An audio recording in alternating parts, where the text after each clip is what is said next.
Hi guys, Debbie Pitts-Palmer here. Hashtag DPP in the house. Thank you so much, Teresa, for inviting me to come over here to speak to you guys. But you know, you guys are like family. So Teresa's always helping me. So how can I say no to Teresa? So anyway, guys, she asked me to come over here to talk to you guys about my fundraising experience. And I really wanted to do it there, but it was just so busy. I'm doing it by myself when I got my brother and I got my nephew, but it's kind of like doing it by myself, so I didn't really have time. So I just wanted you guys to know about how I started doing these things. I've been a consultant now for almost 12 years. I started since December 23rd, 2009 to be exact. And this particular fundraising event I secured in March of 2010.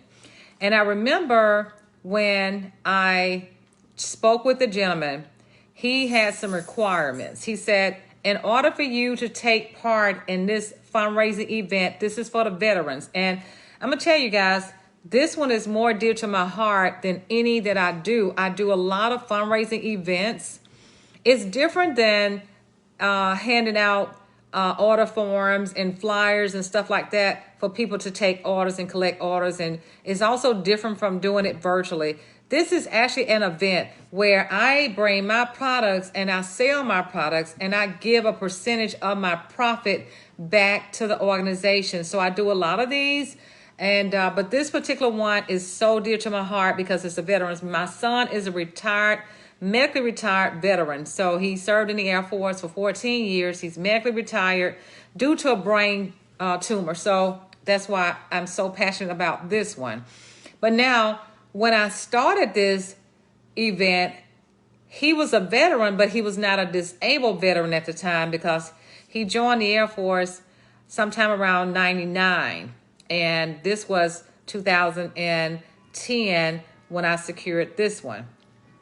So this is what they told me. They said, well, you need to have products that will fill 6 tables.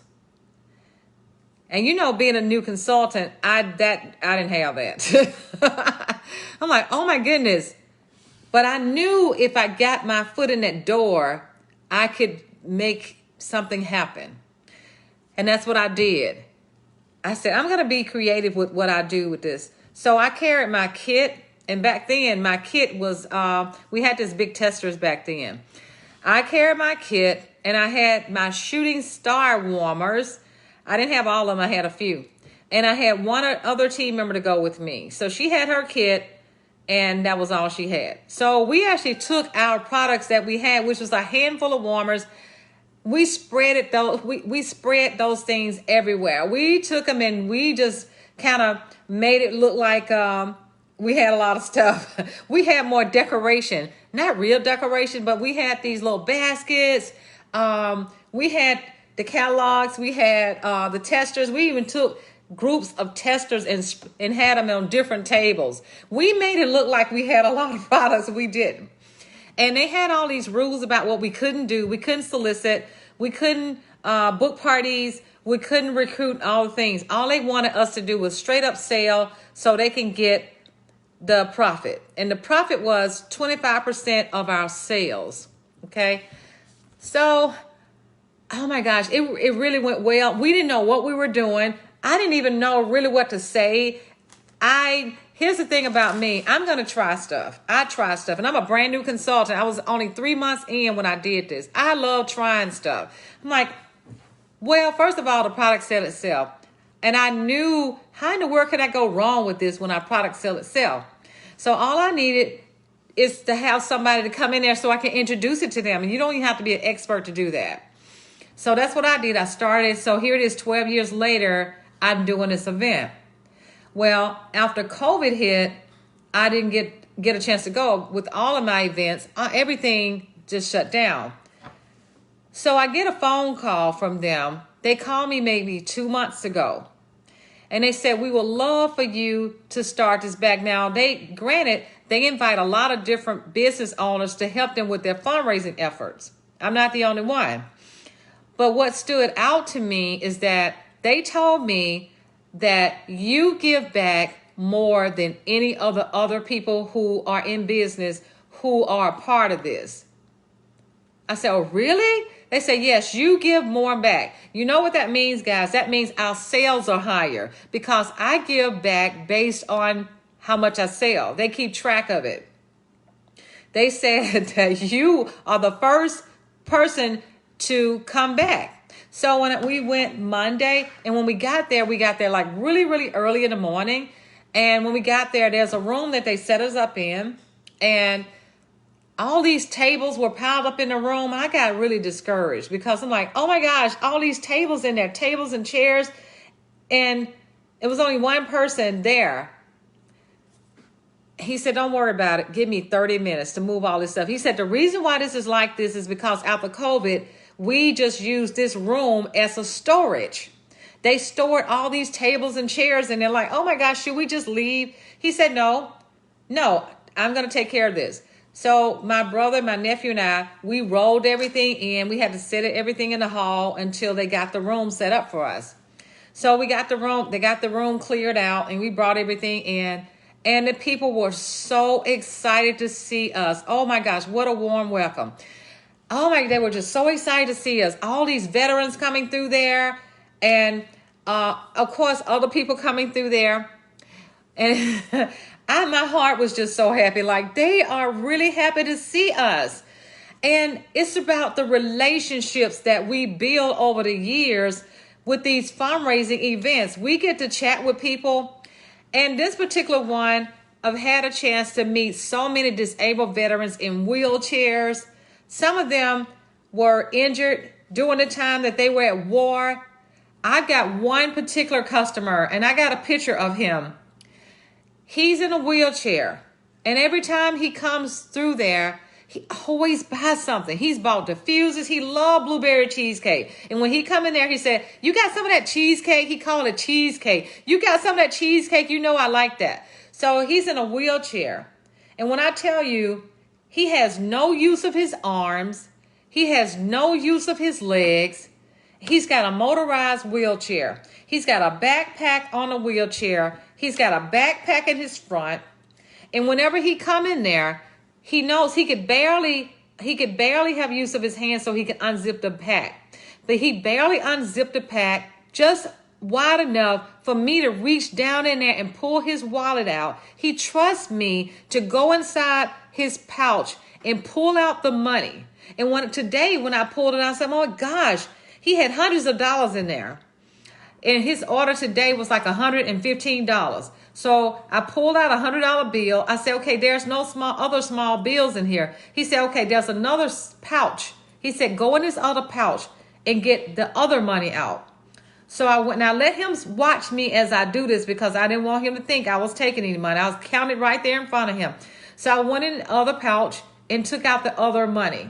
And then I put it right back. I said, look, right here, I'm putting it right back in here. He trusts me because he's been my customer for almost 12 years.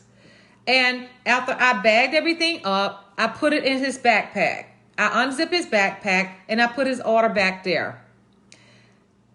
Guys, in his diffuser that he bought that time, I had a shopping bag and I put the shopping bag on the back of his wheelchair. It's a motorized wheelchair. He couldn't look back there to see if I put it back there or not. He trusts me. So this is what happens with these fundraising events that I work. People get to know you. They get to trust you. And they buy a lot. And I have a lot of guys that buy from me at these fundraising events. I mean, these are everything. I love this more than I do anything that I do with Cincy because it gives me a chance to bond with my customers. And especially my veterans. I keep saying that because I get to hear all of these stories. They share all the stories. And when they come in, I always thank them for their service. And I always tell them about my son being in the Air Force. So I get to talk to people. And one of my customers I just met Monday. It's a lady. She served 20 years in the Army. And when she came in, she told me, she said, my daughter collect the Nightmare Before Christmas collection. She bought everything I had in the Nightmare Before Christmas collection. She spent almost $400. And when I told her how much the things were, she said, oh, money is no concern. That's what I want. I want all of that. Money is no concern. So guys, we cannot count people money for them. We can't do that. We can't prejudge a situation. So I was telling her this as if she may not want to buy it because of the price, $65 for Jack. Like, no, don't worry about that. I want to buy that. Okay. Then when the buddy came along, I can't even think of his name right now. What is his name? Oh my gosh, with the little glowing nose. You could tell that I'm just learning about the Nightmare Before Christmas. So Zero. When I show her Zero, she said, I want Zero and anything else that you have. I didn't have Jack and Sally Buddy with me at the time. So I sent her pictures of those. She said, I want those too. As a matter of fact, she lives about an hour and a half to 2 hours away from where I live. She's going to make a special trip here just to get this. I have a new friend, a new relationship. We started talking about hair. She showed me pictures of her house. She showed me pictures of her grandkids. Guys, this is what I do when I work my events. I get to know them. I connect with them. I'm bonding with them. And the next day, a lady came in and bought a diffuser. And I told her, I said, that diffuser is $140. She said, oh, that's no problem. I'm like, whoa, that's no problem. Okay. Then she said, I want that warmer right there too. Her bill was like right at $300. This is what happens at these fundraising events, because what happens, they know that when they buy, I'm giving back to the veterans. They know this. And when you state a cause, when you let people know what you're doing and why you're doing it, they don't mind buying. So this is what I love most about giving back. Because as I'm talking to people and telling them what I'm doing, they're like, okay, I'll support that cause. And I've been doing these fundraising events now for almost 12 years. I do them for different causes. I mean, homeless people. I've done them for battered women. I've done them for kids. I've done them for, oh my gosh, seniors. I have so many different fundraising events or fundraising projects that I work on. And I've been doing it for a long time, and I love that the most. So I just wanted to share that with you guys, just in case you're interested in doing something like that. You can totally do this online. You can ask people about things like this. You can, just put the word out there and say, you know what? I love giving back. If you know of any way that I can be a part of giving back to the veterans, to children, to whoever may need funds, seniors, I'm here. I can help you with that. So it can be done through an event. It can be done via virtual event, in-person event. It can be done collecting orders. So many different ways of doing it. But I just wanted to come over here and share this with you guys because this particular fundraising event is so awesome. Each day, I think the first day we sold like right at $1,000.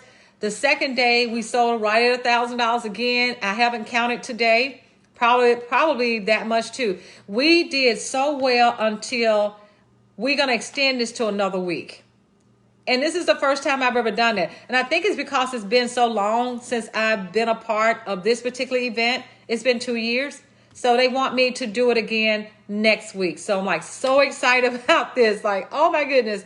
They're excited to see me. And I'm excited to see them too. So guys, thank you so much for having me. Love all of you guys. Take care. Bye.